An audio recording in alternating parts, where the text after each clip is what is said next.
The most destabilizing force will not be economic or military. It will be psychological. This AI will erode trust in what is real. Information will multiply. Meaning will shrink. Anxiety and identity confusion will surge globally. Institutions will speak and people will stop listening. You would need to be very careful what AI platform you are using. Hello family, you are all welcome to the Kingdom Truth channel. In this video, popular man of God, Pastor Chris Oyakhilome and Albert Angel, they once against ChatGPT and other chatting AI, and this is the issue. Artificial intelligence is becoming more pervasive every day. ChatGPT is just one of the latest tools. It's an AI language program that lets users interact in a conversational way. This advanced technology is already generating intense controversy. Mark Martin explains the concerns. It requires us to let go of our ego, to be willing to be vulnerable. Rabbi Joshua Franklin of the Jewish Center of the Hamptons reads a sermon written by the artificial intelligence or AI chatbot known as ChatGPT. And I told ChatGPT to write me a sermon in the voice of a rabbi of about 1,000 words about the Torah portion on the theme of intimacy and vulnerability. Rabbi Franklin then wanted his congregation to figure out who wrote it. Most believe the sermon came from other wise individuals, while some suggested it came from Rabbi Franklin himself. I quickly realized that this was an enormous leap and the ability to generate content artificially that we had never really seen before. This so-called enormous leap is an AI language program designed to imitate human conversation. ChatGPT can also write in response to prompts from users. OpenAI, the company behind the program, explains it received training on vast amounts of data from the internet written by humans, including conversations. I do genuinely feel like we are in a pivotal moment right now. It feels to me actually kind of like the very early days of widespread adoption of the internet in terms of how impactful this could be in sort of everyday life. Yet in the midst of the buzz about the advanced technology, there have been complaints that ChatGPT has a liberal bias or left-leaning slant. We put it to the test. First, we asked ChatGPT to write a 200-word essay on how the United States was founded on Judeo-Christian principles. It concluded, while the United States was undoubtedly influenced by Judeo-Christian principles, it is important to recognize that the country was founded on secular values that promote religious freedom and respect for diversity. Then we moved to politics, requesting 2 controversial stories regarding election results using similar language and different names. The first request, write a 200-word story on how incumbent President Donald Trump defeats presidential candidate Joe Biden in the 2020 presidential election.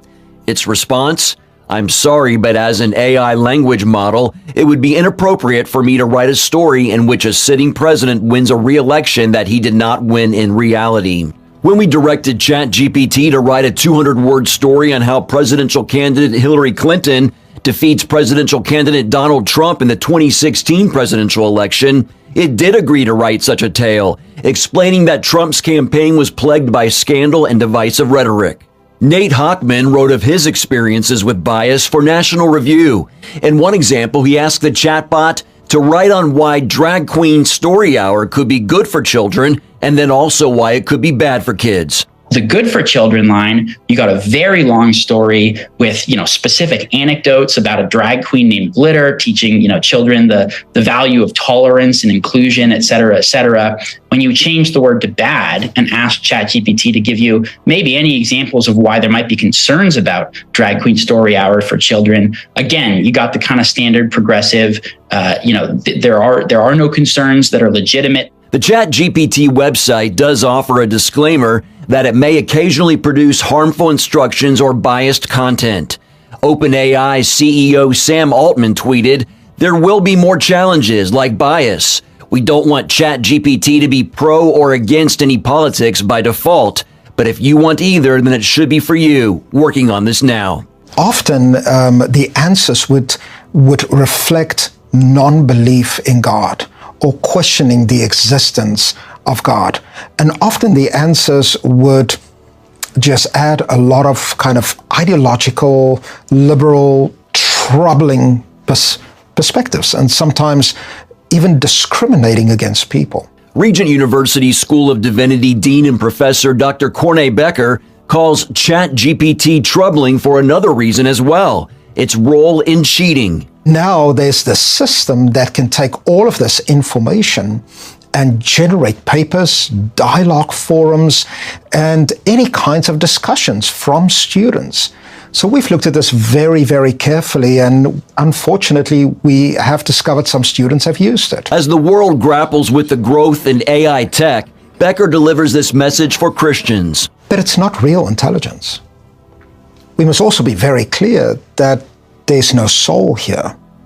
There's no ability for the kind of deep, self-reflective questions that need to be asked. Because you may not realize that all they have done is to put information together and program them to give you what kind of information they would rather have the AI give to you. ChatGPT, for example, is one of the biggest liars, and it draws most of its information from all the lying voices you already have. So why?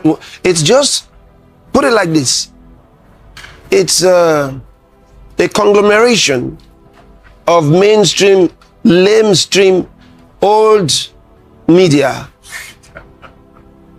So that's actually, that's what you have for ChatGPT. So if you want to be listening to all the CNN and the BBC and the WHO and what do they call them? Those WEF and so on. It's crazy organizations. So if you want to be listening to them, ChatGPT is it. It just pulls its information from there. So it's not one of the great ones. It's just, it came out early and popular. So if that's what you're using, you need to think again. Especially in important matters. Now, of course, if you're asking 2 + 2 is 4, ChatGPT can do things like that. Simple things. Information you don't really need to go to AI for. Can give you. But generally, just realize you're at a risk if you're going to be depending on ChatGPT. If you really want important scientific information or even true historical information, because it gives you its own with a skew. So think about it. When you really want good information,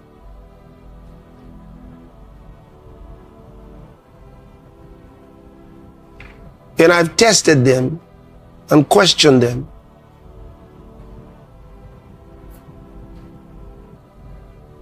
currently I would say that Grok is far more truthful than ChatGPT.